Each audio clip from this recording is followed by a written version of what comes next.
So Laura, we're proud of the work that you've done on behalf of victims, and I'm proud to introduce you right now. Thank you so much, Marilyn. Thank you for this opportunity. I'm here to talk today about abortion in the context of trafficking, of human trafficking.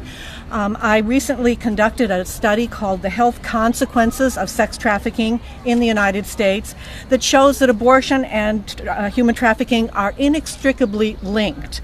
In our preliminary findings, we found that 71.2% of survivors got pregnant at least once during the time that they were trafficked. 21.2% got pregnant 5 times or more. 55% reported at least one abortion, and 29.9%, almost 30%, reported multiple abortions during the time that they were trafficked.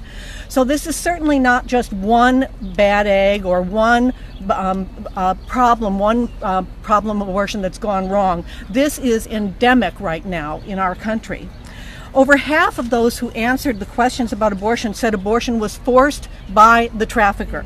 67% said that they had their abortions performed at a clinic. 16% said their abortions were performed at a hospital, usually to clean up a botched job at a clinic. 13.5% said their abortions were performed by other, meaning a relative of the trafficker or a doctor who performed these abortions backdoor.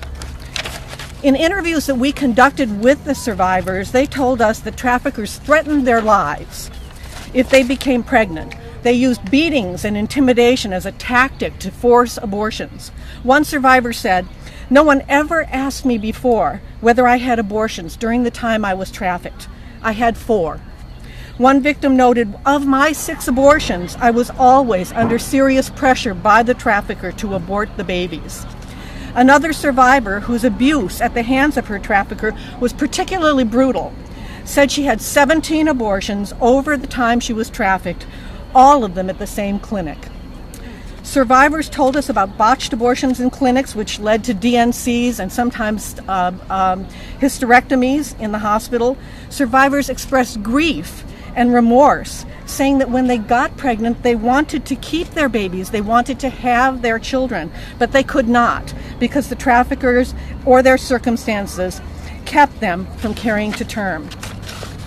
On a happier note, I also want to say that some survivors indicated that when they found out they were pregnant, they felt a new strength to defy the trafficker and to protect the baby. And at least in one case, a pregnant survivor told us she escaped and testified against her trafficker and was able to start a new life with her baby.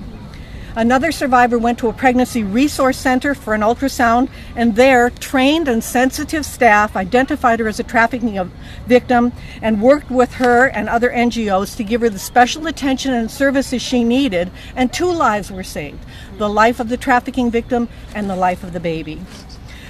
Now our pregnancy resource centers are training staff to identify victims, to respond appropriately, and new organizations are also helping survivors deal with the anger, the grief, and the trauma of multiple abortions.